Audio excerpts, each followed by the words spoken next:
กับทักทายสบายดีพี่น้องเนาะทักทายสบายดีพ่อแม่พี่น้องฟังลาวฟังไทยกันเบิดสุขุสุขคนพี่น้องมื้อนี้ก็ได้มื้อนี้บ่าวบัวกะห้ากะปิดห้านนะพี่น้องเนาะเนื่องจากบ่าวบัวกะสิได้ไปเฮ็ดอยู่เฮ็ดกินเนาะพี่น้องเนาะมื้อนี้ก็ได้เนาะก็บ่มีหยังหลายพ่อพี่น้องมื้อนี้ก็ได้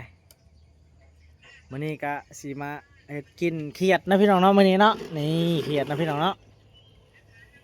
เขียดลายลายเนาะพี่น้องเนาะเขียดอะไรนะพี่น้องเขียดลายเนาะแล้วก็เขียดน้อยพี่น้องเนาะ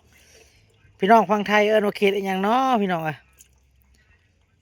เขียดตัวนี้เนาะพี่น้องเนาะก็คือเขียดน้องเบยเพิ่นมาผากบ่าวบัวพี่น้องแล้วก็ทางบ่าวบัวก็บ่ได้ทายทั้ง ไงจังไดวะบ่าวบัวก็บ่ได้ทายทั้งน้องเพิ่นพี่น้องเนาะเห็นบ่น้องเบยก็มีน้ำจิตน้ำใจที่งดงามด้วยพี่น้องเนาะเพิ่นก็ ไปจับเขียดเนาะเพิ่นก็มาผากว่าบัวแน่เพิ่นก็กินน้ำแน่พี่น้องเห็นปะเพิ่นได้ทั้งเขียดทั้งกบพี่น้องกบยำนี่ก็มีพี่น้องเนาะเห็นปะนี่เห็นปะทั้งเขียดทั้งกบพ่อพี่น้องเนาะนี่เขียดอะไรเขาเนาะเขียดย่างบ้านเฮาเฮ้ยเขียดคำเนาะสวัสดีเด้อทางนั้นเห็นยังอยู่ปิงปลาเนาะพี่น้องเนาะมื้อนี้เนาะมาเบื่อกะขอบใจทั้งน้องเบยเนาะพี่น้องเนาะเพิ่นกะเอาเขียดมาให้บัวพี่น้องเนาะน้องเพิ่นกะใจดีคือกันพี่น้องเวลามีเอาของอาหารเพิ่นกะมาฝากบัวคือกันพี่น้องเนาะแต่ว่าบัวก็บ่ได้ถ่ายเนาะพี่น้องเนาะบัวบ่ได้ถ่ายบัวยังขาวอยากพี่น้องขาวอยากก็คือตัดผมมาเลยพี่น้องก็บ่มีเวลาสิแลนไปถ่ายน้องเพิ่นเนาะหรือว่าสิมาขอบคุณน้องเพิ่นกะเอามาให้อยู่เพื่อนนี่แหละพี่น้องเพิ่นก็เลย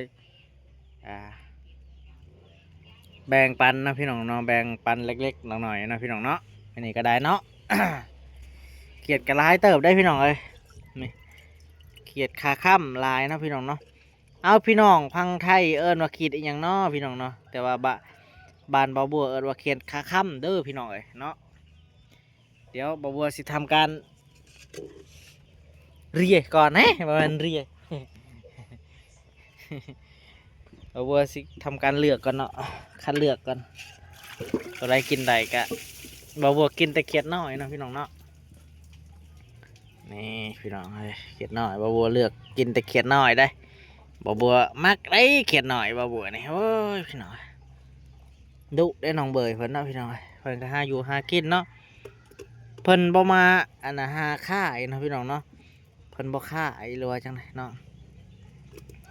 เพิ่นจับราคาเนาะอย่างน้อยก็ได้10-20,000ก็เอาได้พี่น้องเนาะพี่น้องเนาะมันนี่ก็ได้บรรยากาศช่วงแรงๆก็ดีพี่น้องเดี๋ยวบัวสิเลือกเอาเบิดเนาะจังหน่อยจังคอยเลือกเขียดหน้าเนาะพี่น้องเนาะนี่เขียดลายได้เพิ่นได้พี่น้องทั้งกบทั้งเขียดเนาะพี่น้องเนาะ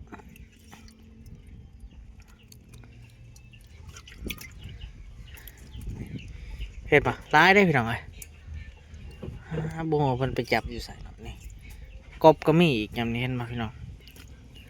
ของมักแล้วบัวพี่น้องกบบ้านบัวกินกบกินเขียดได้พี่น้องบ่คืออยู่ในเมืองพี่น้องในเมืองนี่กินศอกกินเส้นพี่น้องเนาะแต่ว่าบ้านนอกบ้านหน้านี่กินกบกินเขียดกินปลาไปจังซั่นแหละพี่น้องกินผักเนาะพี่น้องกะแซ่บคือกันพี่น้องบ้านเฮาเอิ้นว่าแอมคือกันพี่น้องบัวคาสิเว้าซับลาวซับไทยซับเวียดพุ่นแหละพี่น้องเนาะนี่มันตายแล้วกระทิ่มตัวนี้เนาะสิตากแห้งก็บ่ได้เห็ดอยู่เห็ดกินพี่น้องวันนี้ก็ได้เนาะตายลายแล้วพี่น้องตายลายแล้วเห็ด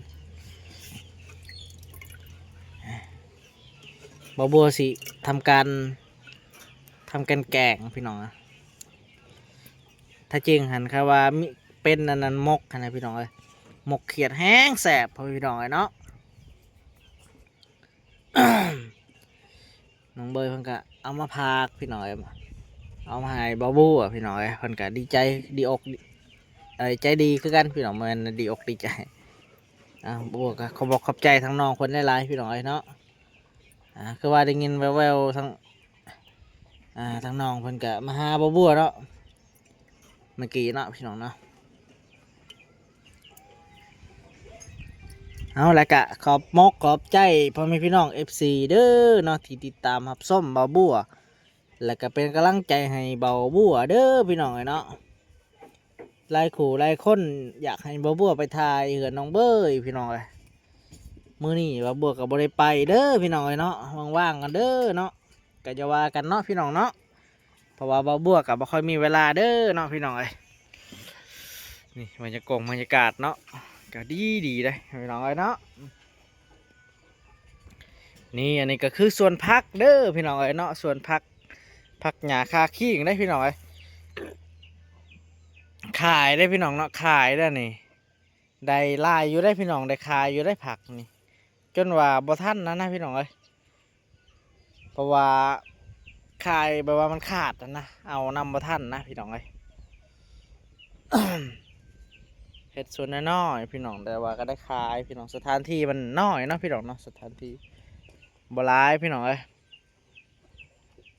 คันสถานที่กว้างนี่เนาะพี่น้องเนาะเอาแบบกว้างๆเนาะหรือว่าเฮ็ดหัวเนาะออมเฮือนเนี่ยนะพี่น้องเอ้ยเฮ็ดบ่